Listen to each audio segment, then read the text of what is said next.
Hello, hello. Hello, hello. Okay, I think you guys can hear me. I'm hoping.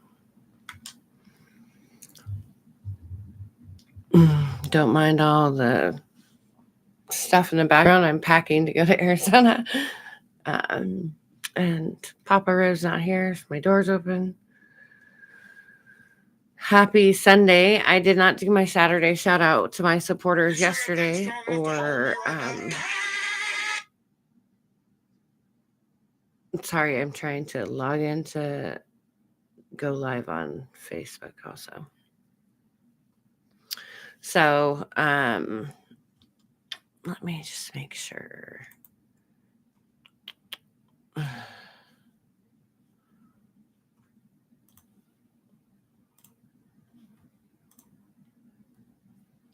I look kind of rough.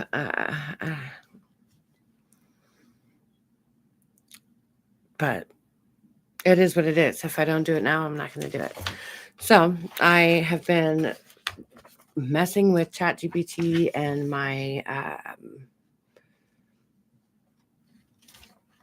what I want to share for the American Burn Association meeting, and I really don't know how to prepare for it because I've never been to the meeting before, and my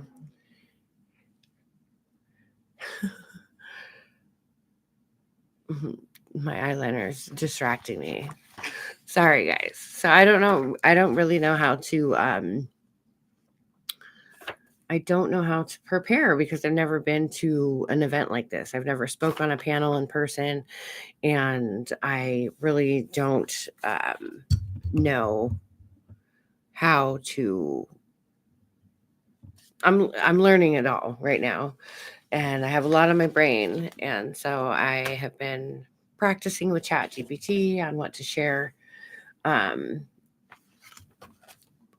The topic of the panel that I was invited to speak on is what I wish I could tell the burn team.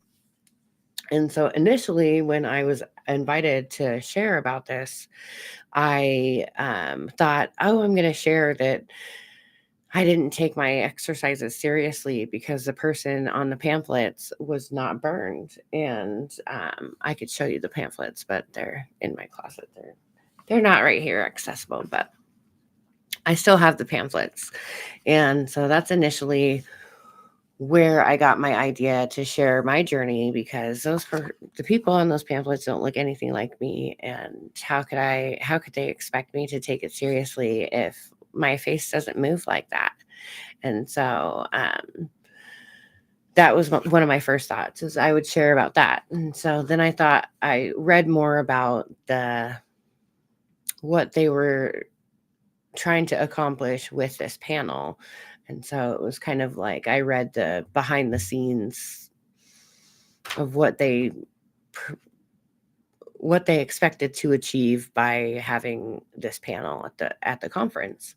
And so it's more geared towards teaching the burn care professionals how much your empathy matters when you're treating a patient. And so I have been also invited to share my experiences as a homeless burn survivor. So after my burn injury, I struggled with my substance use, and that's not a surprise. And so I really share that really vulnerably online and in the public. And my burn teams knew that I was struggling with homelessness and bouncing from here to there and not engaging with my care. And so then I thought about that and how they always treated me like I was worth the care, but I needed to engage. And they couldn't do it for me, and they couldn't make me do it. And I had to be sober, and they were willing to help me, but I had to be willing to help myself and accept the help. And so I've been thinking about all of that while I continue to think about what I'm going to share. So I have been talking to my chat GPT about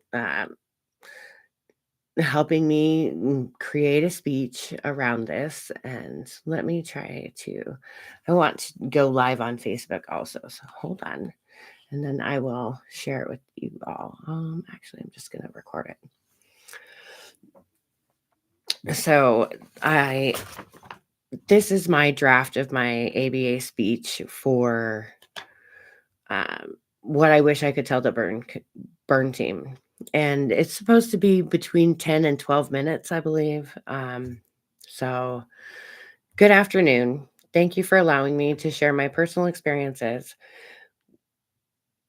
of what I wish I could tell the burn team. My name is Crystal Ray, and honestly, just being here, standing in front of you,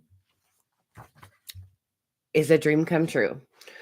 It's like a miracle, a hard fought, messy, beautiful miracle.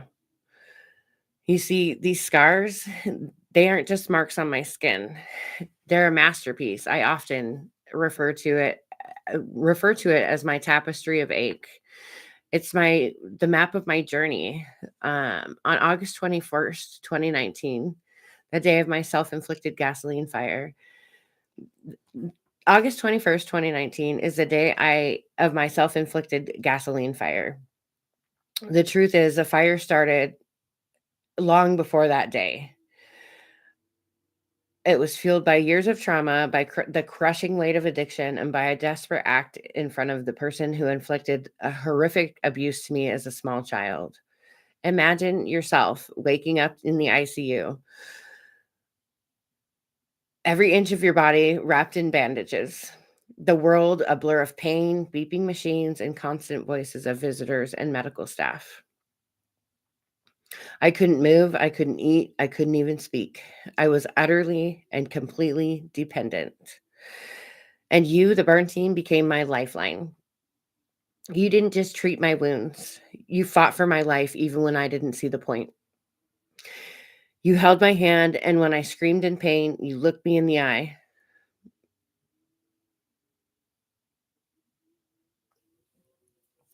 And said, Crystal, this is just the beginning, but we believe in you. Oh, I hated hearing that. Just just the beginning. I wanted this to end. I thought to myself, this was already hell on earth. Then came the leaving the hospital. It wasn't a homecoming I had envisioned or expected. I went to my mother's, but it wasn't home. I was out of the hospital, but I was far from healed. I couldn't even open a water bottle, let alone change my dressings. I felt like a stranger in my own body and a burden to everyone around me. And I let everyone know about it. I was angry, I was bitter, and I was full of the kind of rage that only comes from deep soul-crushing pain. I pushed people away, I screamed, I swore, and within 3 months, I was back to using. I was couch surfing, sleeping in places that threatened my already fragile health, and I was lost more than ever before. And the physical pain, it was so unbearable. Yeah, but the mental anguish was a monster I couldn't outrun. The smell of gasoline soaked burning flesh still haunts my dreams. The memory of my children's faces, the heartbreak in their eyes, and is the scar that runs deeper than any on my skin. I didn't want to accept this new reality. I didn't feel worthy of the incredible care you gave me. And so I numbed myself. I surrounded myself with people who enabled my addiction and who let me and even would help me disappear. For 3 years I continued my downward spiral to my ultimate rock bottom. I missed appointments, ashamed to face the people who had given me a second chance. And I was throwing away the miracle you had worked so hard to give me. I would get high and instantly feel ashamed, telling myself I was meant for more than what I was choosing to put myself through. And but here's the thing about hitting rock bottom. Sometimes you have to fall all the way down to realize you're worth saving. And you, the burn team, never gave up on me, even when I had given up on myself. Today, I stand here not just as a survivor, but as a peer support volunteer and as a self proclaimed advocate for the burn and visible difference communities. I share my story because I want other burn survivors, especially those battling addiction, homelessness, and suicidal ideation, to know that they're not alone. That feeling of unworthiness, the shame, the anger, that's part of the journey, but it doesn't have to be the destination. My scars, they're a reminder of my resilience and your incredible skills and the second chance that I was given. Every day, I try to honor that gift by helping others find their way. To the healthcare workers in this room, your compassion matters. It's not just about treating the burns, it's about seeing the person beneath the scars. It's about the extra minute, that gentle touch, and that look of understanding in your amazing guidance. You make a difference. You changed my life. To my burn teams in Seattle, in Alaska, and in Oklahoma, you are my heroes. Your dedication, your expertise, your unwavering belief in me, it saved me. Thank you for being you. And to anyone struggling with recovery, whether it be from burns, addictions, or trauma, you are worthy. You're worthy of care and attention. You're worthy of healing. Your story isn't over. And the road ahead, it's long. It's not easy. But together with the right environment, with the right tools, the right direction, and the right support, we can all live beautifully fulfilling lives. Together we rise. Together we can help more burn survivors not just survive, but thrive. Thank you all and many blessings.